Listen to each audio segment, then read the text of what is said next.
저희들에게 주시는 하나님의 말씀은 구약 성경 느헤미야 말씀을 같이 보기 원하는데 10장 28절부터 39절까지의 말씀입니다. 10장 전체를 읽으면 좋겠지만 우리 앞에는 생략하고 28절부터 39절까지 봉독하는데 제가 28절 읽고요, 우리 39절까지 한 절씩 교독하도록 하겠습니다. 그 남은 백성과 제사장들과 레위 사람들과 문지기들과 노래하는 자들과 느디님 사람들과 및 이방 사람과 절교하고 하나님의 율법을 준행하는 모든 자와 그들의 아내와 그들의 자녀들 곧 지식과 총명이 있는 자들은 다 그들의 형제 귀족을 따라 저주하기로 맹세하기를 우리가 하나님의 종 모세를 통하여 주신 하나님의 율법을 따라 우리 주와의 모든 계명과 규례와 유례를 지켜 행하여 우리의 딸들을 이 땅 백성에게 주지 아니하고 우리의 아들들을 위하여 그들의 딸들을 데려오지 아니하며 혹시 이 땅 백성이나 온갖 곡물을 가져다가 팔려고 할지라도 우리가 안식일이나 성일이나 그들에게서 사지 않겠고 일곱째 해마다 땅을 쉬게 하고 모든 빚을 탕감하리라 하였고 우리가 또 스스로 규례를 정하기를 해마다 각기 세겔의 3분의 1을 수납하여 하나님의 전을 위하여 쓰게 하되 곧 진설병과 항상 드리는 소제와 항상 드리는 번제와 안식일과 초하루와 정한 절기에 쓸 것과 선물과 이스라엘을 위하는 속죄제와 우리 하나님의 전의 모든 일을 위하여 쓰게 하였고 또 우리 제사장들과 레위 사람들과 백성들이 제비 뽑아 각기 종족대로 해마다 정한 시기에 나무를 우리 하나님의 전에 바쳐 율법에 기록한 대로 우리 하나님 여호와의 제단에 사르게 하였고 우리 토지수산의 만물과 각종 과목의 첫 열매를 여호와의 전에 드리기로 하였고 또 우리의 맏아들들과 가축의 처음 난 것과 소와 양의 처음 난 것을 율법에 기록된 대로 우리 하나님의 전으로 가져다가 우리 하나님의 전에서 섬기는 제사장들에게 주고 또 처음 익은 밀의 가루와 거제물과 각종 과목의 열매와 새 포도주와 기름을 제사장들에게로 가져다가 우리 하나님의 전에 여러 방에 두고 또 우리 산물의 11조를 레위 사람들에게 주리라 하였나니 이 레위 사람들은 우리의 모든 성읍에서 산물의 11조를 받는 자임이며 레위 사람들이 11조를 받을 때에는 아론의 자손 제사장 한 사람이 함께 있을 것이요 레위 사람들은 그 11조의 10분의 1을 가져다가 우리 하나님의 전 곳간에 여러 방에 두되 이스라엘 자손과 레위 자손이 거제로 드린 곡식과 새 포도주와 기름을 가져다가 성소의 그릇들을 두는 골방 곧 섬기는 제사장들과 문지기들과 노래하는 자들이 있는 골방에 둘 것이라 그리하여 우리가 우리 하나님의 전을 버려두지 아니하리라. 아멘. 네, 하나님의 말씀입니다. 한 달여 전에 한국 뉴스에서 한국의 대통령께서 한 가지 중요한 선언을 한 것을 제가 들어보았습니다. 그것은 어떤 선언이냐면 인구, 국가 비상사태를 선언하는 그 내용이었습니다. 한국의 그 저출산 그 문제가 굉장히 심각하지 않습니까? 그것을 인식하고 비상사태임을 선포하는데 그 인구 문제, 이 위기가 국가 전망까지 다루는 어떤 걱정해야 하는 아주 심각한 그런 상황이 되었다. 그래서 국가적으로 범국가적으로 총력 대응하겠다. 그리고 이를 총괄할 부총리급의 인구 전략 기획부를 신설하겠다. 이런 선언이었습니다. 해마다 이 출산율이 떨어지는 것 우리가 익히 잘 알고 있는 그런 내용이지 않습니까? 2023년 그 통계를 보니까 합계 출산율이 몇 명이냐면 0.72명이라고 하더라고요. 그러니까 한 부부, 한 가정에서 아이가 출생하는데 평균적으로 한 명도 되지 않는다. 굉장히 심각하죠. 그래서 작년에 2023년 그 출생한 한국에서 태어난 아이의 숫자가 몇 명이냐면 23만 명이라고 그래요. 제가 학교 다닐 때 정확히는 모르겠지만 그 대학 시험을 볼 때 몇 명이 시험 봤다 이런 게 발표가 되지 않습니까? 제 기억으로는 그때 한 70만 명, 80만 명 정도 되었던 것 같아요. 그에 비하면 굉장히 한 3배, 4배 이상 줄었다 이렇게 해도 틀리지 않을 것 같습니다. 그래서 옛날에 학교 교실이 마치 뭐와 같다고 이런 얘기 많이 하셨죠? 콩나물 시루와 같이. 근데 지금은 그렇지 않은 것 같아요. 듬성듬성 이렇게 따로 떨어져 앉아 있어도 다 채우지 않는 그런 교실이 아주 굉장히 많다고 합니다. 자, 이렇게 인구 비상사태를 선포한 것, 선언한 것, 조금 늦은 감은 없지 않아 있지만 참 잘했다 이런 생각이 들었습니다. 제가 이 소식을 언급하고 있는 그 이유는 무엇이냐면 지금 오늘 읽은 말씀에도 비슷한 이런 선언이 지금 나오고 있기 때문에 그렇습니다. 저희가 지난 7월 12일부터 8월 2일까지 엊그제까지 이제 큐티인으로 느헤미야 말씀을 쭉 묵상하지 않았습니까? 그리고 새벽마다 그 말씀을 나누었는데 느헤미야가 정말 감동이 되는 그 이유가 무엇이냐면 바로 이것 때문에 예루살렘 성벽이 무너지고 또 예루살렘 성문이 다 불타버리는 그런 국가적인 비상사태가 있었는데 그 비상사태를 어떻게 합니까? 극복했다는 거죠. 이겼다는 것입니다. 52일 만에 예루살렘 성벽을 다시 재건하였습니다. 저는 이것이 우리에게 굉장한 소망이 되고 또 감동이 돼요.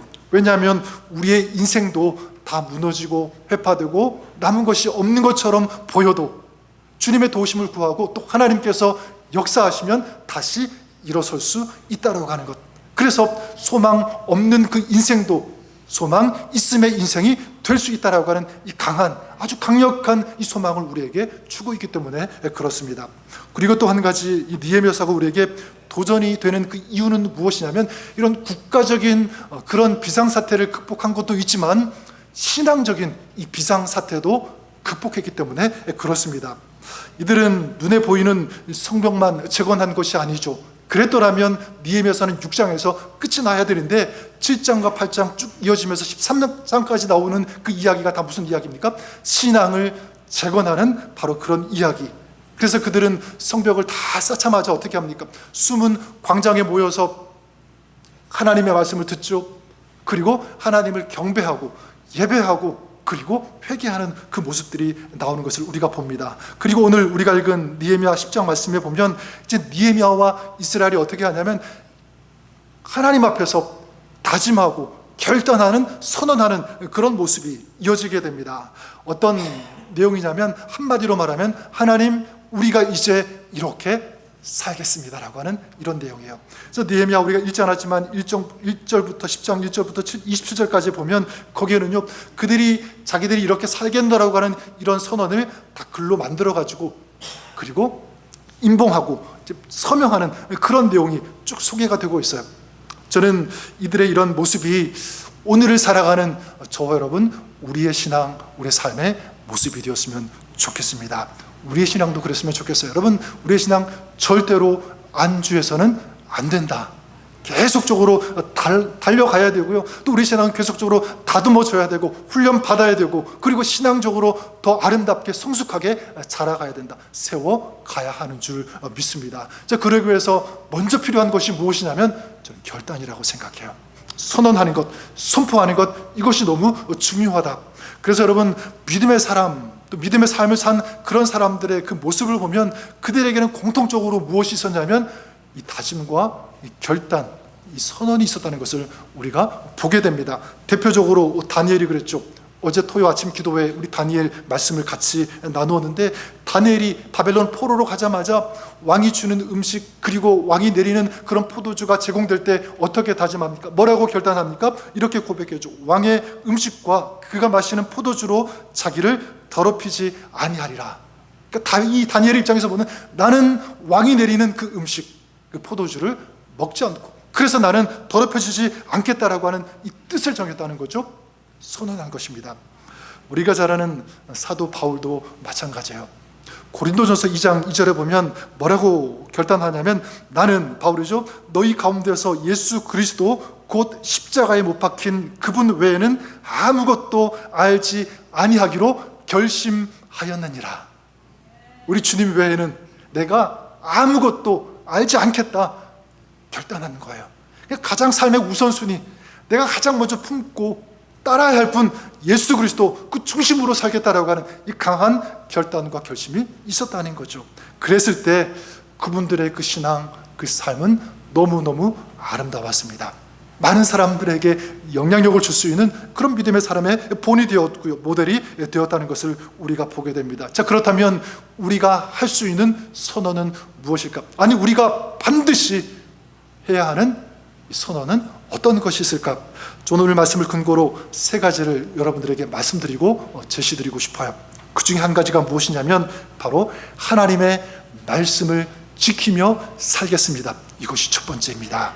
하나님의 말씀을 지키면서 순종하면서 살겠다. 우리 오늘 말씀 읽었지만 우리 29절, 10장 29절 말씀을 우리 다시 한번 읽도록 하겠습니다. 같이 한번 읽어볼까요? 자, 시작. 다 그들의 형제 귀족들을 따라 저주로 맹세하기를 우리가 하나님의 종 모세를 통하여 주신 하나님의 율법을 따라 우리 주 여호와의 모든 계명과 규례와 율례를 지켜 행하여. 자, 지금 느헤미야와 그리고 이스라엘이 무엇을 결단하고 있습니까? 하나님의 말씀대로 살겠다, 말씀을 지키겠다. 근데 여기 보면 특이한 것이 뭐냐면 저주로 맹세하겠다, 이렇게 얘기하고 있습니다. 어떤 의미가 있는 거죠? 저주로 맹세한다.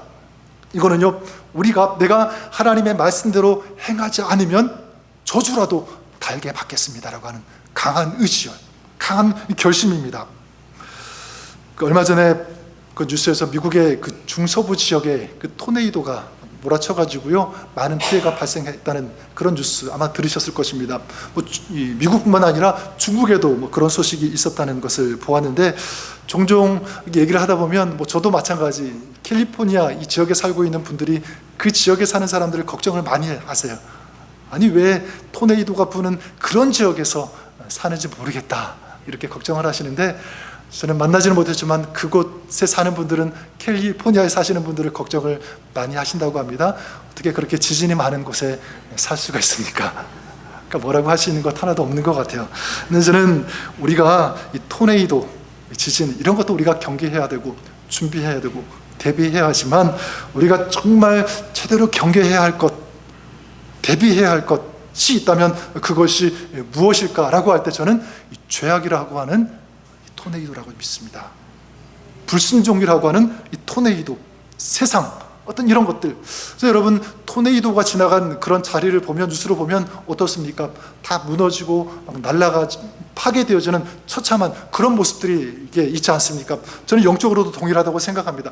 영적으로 우리가 만약 방심하면, 제대로 준비하고 있지 않으면 어떻게 되는가? 여러분, 우리의 신앙도, 우리의 삶도 망가질 수 있다, 파괴될 수 있다, 날아갈 수 있다. 결코 아름다운 그런 삶, 신앙의 모습 지킬 수 없다는 것을 우리가 꼭 기억했으면 좋겠습니다.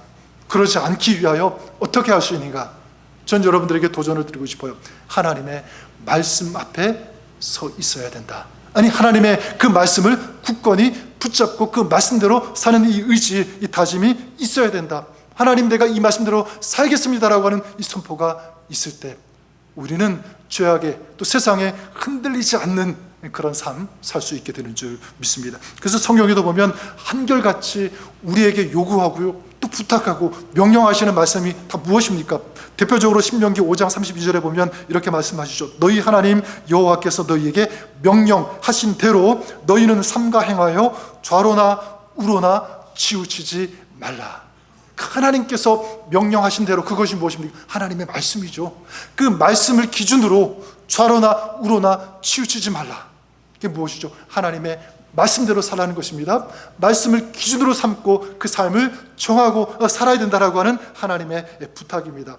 이스라엘이 그 광야 생활 40년 시작할 때 이 말씀을 주셨는데요, 나중에 그 신명기 28장 14절에도 보면, 그때는 이제 광야 생활을 다 마치고 가나안 땅에 들어가기 전인데 아주 동일한 이 말씀을 주고 계십니다.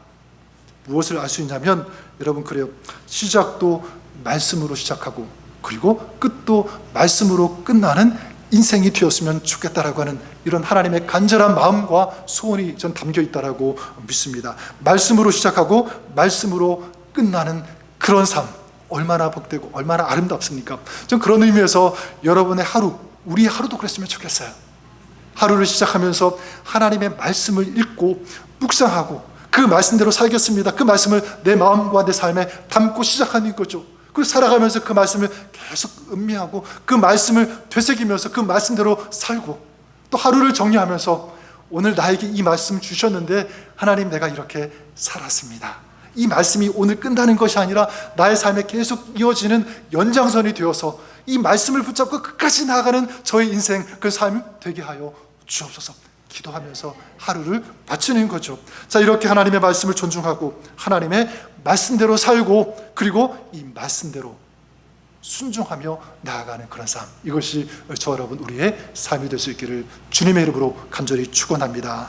여러분, 이렇게 하나님의 말씀을 우리가 따라서 살 때 하나님께서 우리에게 어떤 복을 주시는가, 제가 참 좋아하는 말씀이 있는데 신명기 11장 13절에 보면 이렇게 말씀합니다. 내가 오늘 너희에게 명하는 내 명령을 너희가 만일 청종하고 너희의 하나님 여호와를 사랑하여 마음을 다하고 뜻을 다하여 섬기면, 자, 그 다음 주시는 그 약속의 말씀이 이렇습니다. 여호와께서 너희의 땅에 이른비 늦은 비를 적당한 때에 내리시리니 너희가 곡식과 포도주와 기름을 얻을 것이요 또 가축을 위하여 들에 풀이 나게 하시려니 내가 먹고 배부를 것이라. 이게 저의 말이 아니라 누구의 약속입니까? 하나님의 약속, 축복의 말씀이죠. 하나님께서 그러면 반드시 지키겠다고 하시는 말씀입니다. 여러분, 하나님의 말씀을 우리가 지키면서 살 때 하나님께서는 우리에게 이른 비와 늦은 비를 이렇게 부어주시고 내려주시는 줄 믿습니다. 이 비는 하나님의 은혜예요. 은혜를 주시되 이른 비와 늦은 비, 적절한 때 타이밍에 맞고 꼭 필요한 알맞은 때에 내려주시겠다라고 하는 약속, 그 은혜뿐만 아니라 곡식과 포도주와 기름, 이것은 다 무엇이냐면 우리가 살아가면서 꼭 있어야 되는, 가져야 되는, 사용해야 하는 그런 필수 도구들, 필요한 것들 아니겠습니까? 이런 것들까지도 하나님께서 내려주시겠다라고 하는 것입니다. 가축을 위하여 들에 풀이 나게 하시게 하리니 내가 먹고 배부를 것이라. 근데 여러분, 반대로 하나님의 말씀을 만약 거역하고 세상의 방법대로 살아가는 그런 사람에게는 어떤 말씀이 있냐면 신명기 11장 17절에 보니까 이렇게 말씀합니다. 여호와께서 너희에게 진노하사 하늘을 닫아 비를 내리지 아니하여 땅이 소산을 내지 않게 하심으로 너희가 여호와께서 주신 아름다운 땅에서 속히 멸망할까 하노라. 어떠십니까? 앞에하고 뒤하고 완전히 반대 아니에요? 완전히 느낌이 다르죠. 여러분, 하나님께서 하늘을 닫으신다고 말씀합니다. 하나님께서 하늘을 닫으시면 그 인생 어떻게 되겠어요? 그 기근이 찾아오고 흉년이 찾아오는 것 당연하지 않겠습니까?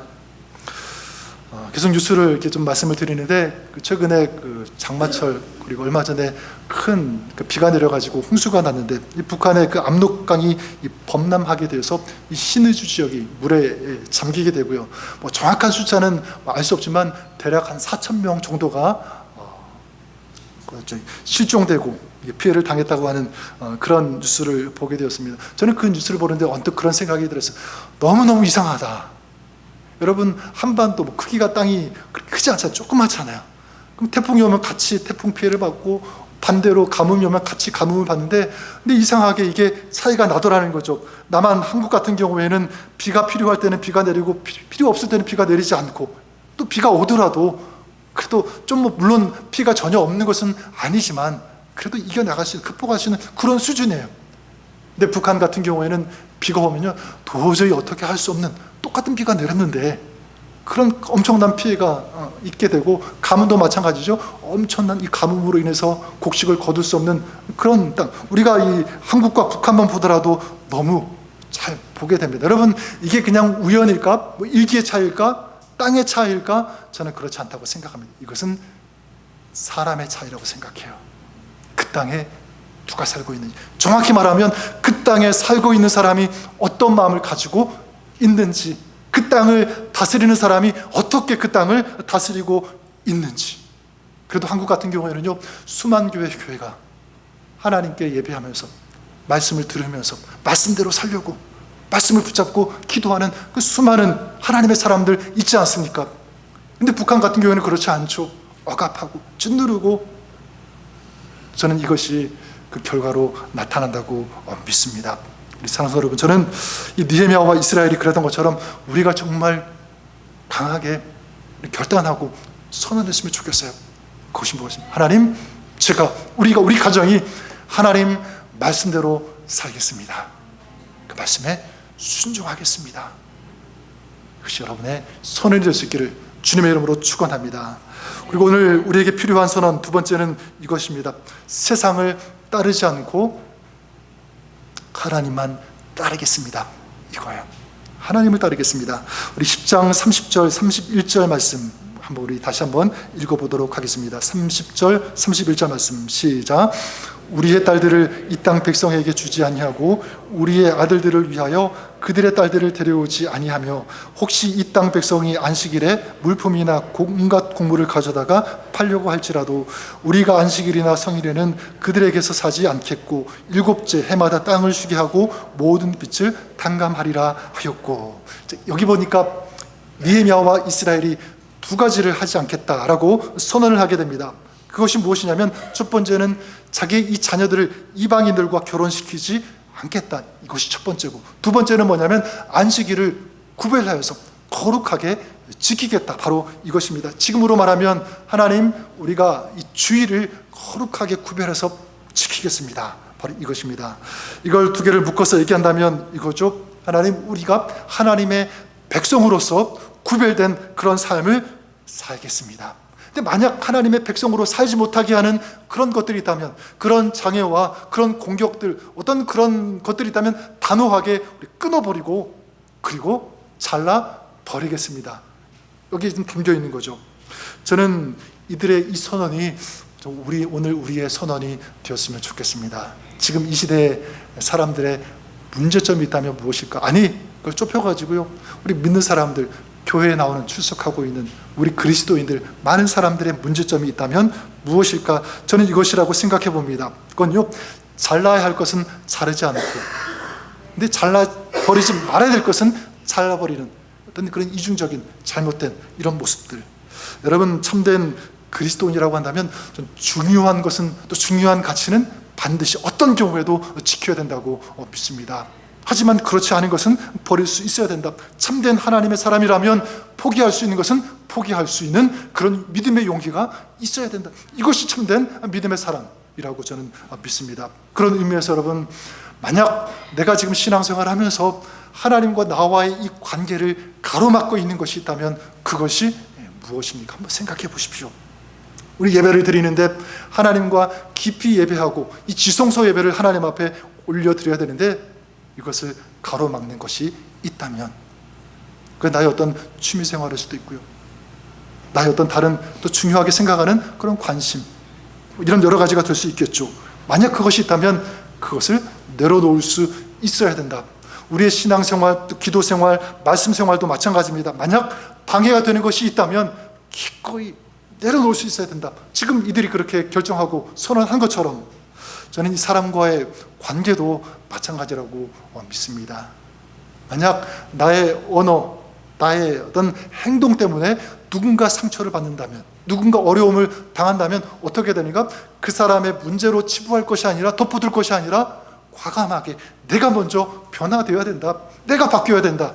내가 잘라낼 것 잘라내고요, 고쳐야 될 것 고치는, 이게 있을 때 제대로 아름다운 관계가 될 수 있다고 하는 사실입니다. 그래서 누군가를 바라볼 때 뭔가 못마땅한 것, 부족한 것이 보이면 보통은 우리가 비판하거나 왜 저러지 이렇게 말을 하지만, 여러분, 그건 그 사람의 문제가 아니라 그것을 그렇게 바라보는 나의 문제일 수 있다. 이런 자기 인식, 이 자기 문제의식을 가지고 보아야 된다.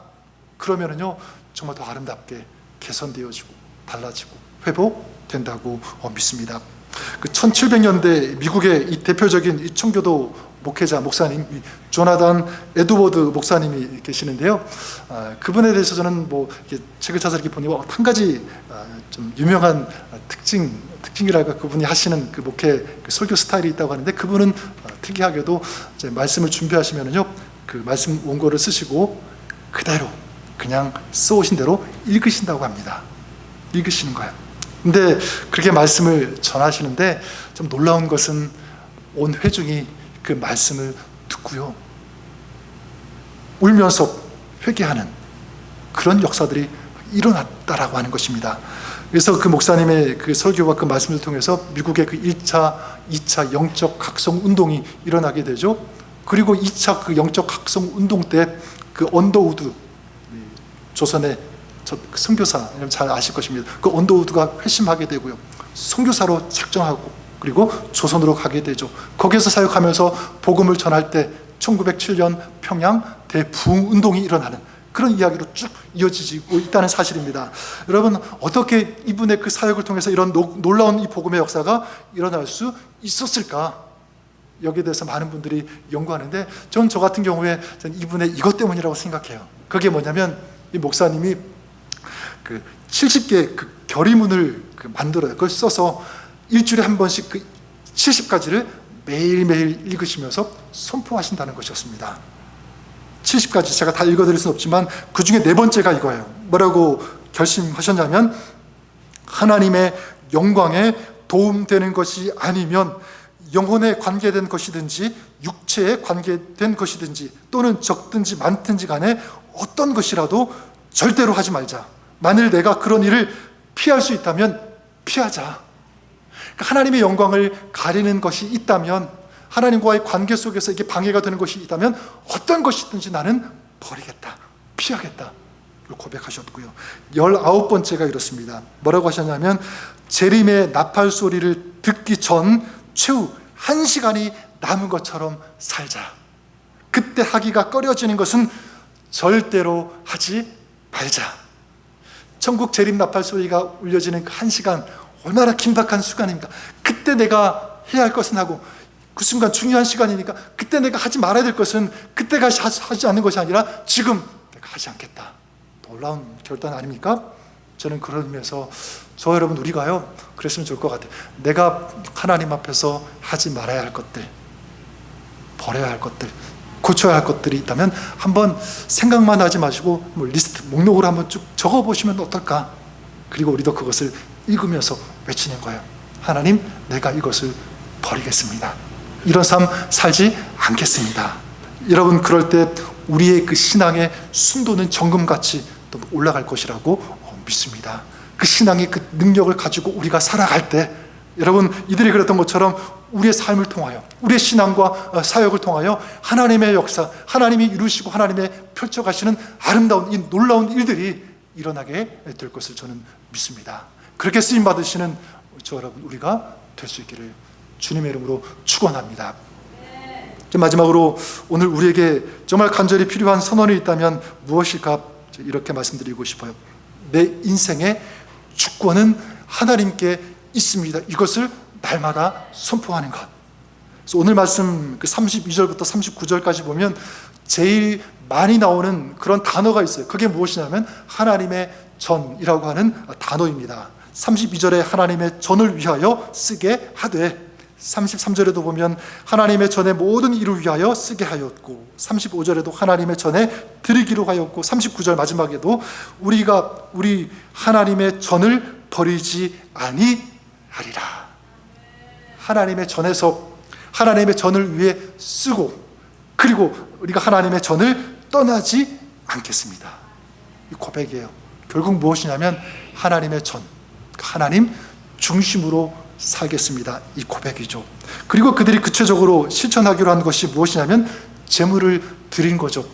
소산의 첫 제물을 드리고 이런저런 것들을 하나님 앞에 드리는 것. 35절에 보니까 해마다 우리 토지 소산의 만불과 각종 과목의 첫 열매를 여호와의 전에 드리기로 하였고, 여호와의 전에 드린다는 것은 우리 하나님께 드린다고 하는 것입니다. 어떤 고백이냐면 우리 인생의 모든 것의 주인은 누구시라는 고백이죠. 하나님이 주인이십니다.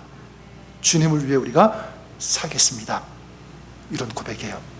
여기 우리 김용기 목사님 부부가 오셨는데 감사한 것은 지난 며칠 전 수요일에 저희 가족을 위해서 맛있는 점심 식사를 사주셨어요.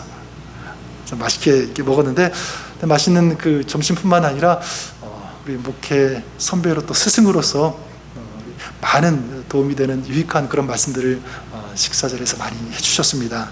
그 중에서 기억에 남는 것이 이것입니다. 우리 목사님께서 뭐라고 저에게 말씀해 주셨냐면, 우리 가정에게 우리가 가진 모든 것의 소유권은 나에게 있지 않고 주님께 있다. 우리는 다만 뭐만 가지고 있냐면 사용권만 가지고 있다. 이게 참 마음에 와 닿았습니다. 좀 맞아요. 그래요. 그럼 내가 내 것을 사용하니까 마치 우리는 내가 사용하니까 이것이 내 것이라고 생각하고 착각하고 그렇게 생각할 때가 얼마나 많이 있습니까? 근데 그렇지 않아요. 내가 사용하는 것, 물론 사용하는 것은 내가 사용하지만 그것의 소유권은 누구에게 있는 거죠? 하나님께 있는 거예요. 하나님께서 그 소유권이 있고 우리는 다만 무엇만인 것이죠? 하나님께서 나에게 맡기셨기 때문에, 주셨기 때문에 그것을 사용할 수 있는 그 권리밖에 없는 것이다.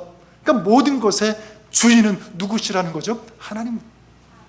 아까 우리 조금 전에 조나단 에드워드 목사님 그 70개 그 결심문 네 번째 그리고 19번째 제가 소개해드렸는데 첫 번째가 궁금하지 않으세요? 첫 번째는 과연 무엇일까? 제가 읽어드리면 이렇습니다. 나의 전 생애 동안 하나님의 영광과 나 자신의 행복과 유익과 기쁨에 최상의 도움이 되는 것이면 무엇이든지 하자. 제 마음에 확 와닿은 것은 무엇이냐면 여기 순서가 중요했어요. 그게 뭐였냐면 하나님의 영광 그리고 나 자신의 행복. 그러니까 지금 이 목사님께서 가장 먼저 우선순위로 삼은 것은 하나님이죠. 하나님의 영광이에요. 그 다음이 뭐예요? 나 자신의 행복 그리고 나 자신의 유익, 나 자신의 기쁨. 먼저는 하나님, 그 다음에 나예요. 이 순서가 얼마나 중요하다는 것을 다시 한번 생각해 보았습니다. 저는 저와 여러분 우리가 한번 그런 의미에서 또 한번 이것도 우리 목록으로 만들어 보았으면 좋겠어요. 내가 사용하는 것인데 마치 내 것인 양, 내가 주인인 양, 주인 행세하고 있는 그런 것들이 있다면 무엇이 있을까? 나의 소유가 될 수도 있을 것이고요. 내가 가지고 있는 특별한 어떤 재능들, 아니면 우리 자녀, 가정, 우리 기업, 이런 것들. 여러분 다시 한번 주 이름으로 여러분들에게 선포합니다. 지금 내가 사용하는 것 내 것이 아니라 나는 사용권만 있고 모든 것의 소유권은 우리 주님께, 우리 하나님께 있는 줄 믿습니다. 이 모든 것이 하나님 것이고 하나님이 주인이십니다. 그래서 주님을 위해 살고 주님을 위해 쓰고 주님의 영광이 나타나는 그런 통로가 되는 그런 저희들, 그런 삶, 내 인생, 가정, 우리 기업 모두가 그렇게 되고 싶습니다. 그렇게 살겠습니다. 얼마나 아름다운 인생이 있겠습니까? 저 말씀을 정리합니다. 오늘 이 느헤미야와 이스라엘의 이 선언, 전 이것이 그냥 눈으로 보고 읽는 과거에 그들이 이렇게 했다라고 하는 그런 지식용으로 끝나는 것이 아니라 전 이것이 오늘 이어져서 우리의 삶이 되고요, 우리 삶의 선언이 되었으면 좋겠습니다. 하나님, 제가 하나님의 말씀대로 살겠습니다. 세상 속에 살지만 세상에 영향을 받는 것이 아니라 반대로 하나님을 따르며 거룩한 백성이라고 하는, 하나님 백성이라고 하는 이 정체성을 지키며 살겠습니다. 나의 모든 것, 내가 주인이 아니라 하나님이 주인이십니다. 하나님이 맡기신 것 아름답게 사용하겠습니다. 여러분, 저는 이렇게 결단할 때, 이렇게 선언하며 나아갈 때 그 가정 가운데 하나님께서 더 아름다운, 더 놀라운 은혜와 은총과 하늘의 축복을 부어주시고 채워주실 것을 믿습니다. 이런 아름다운 인생, 이런 아름다운 가정, 또 이런 아름다운 공동체를 만들어가고 세워나가는 저와 여러분, 우리의 삶이 그렇게 될 수 있기를 우리 주님의 이름으로 간절히 축원합니다. 기도하겠습니다.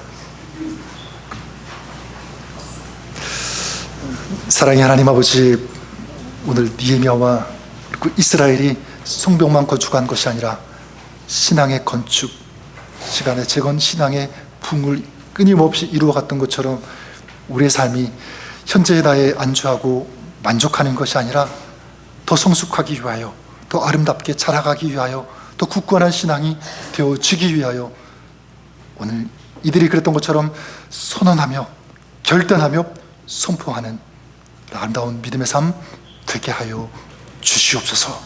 하나님 말씀대로 살고 그리고 하나님의 백성으로서 이 정체성을 지키며 하나님이 내 인생의 주인이라는 이 마음, 그리고 이 결단, 이 각오로 오늘을 살아가는 저희들의 가정, 우리 교회가 되게 하여 주시옵소서. 예수님의 이름으로 기도드립니다. 아멘.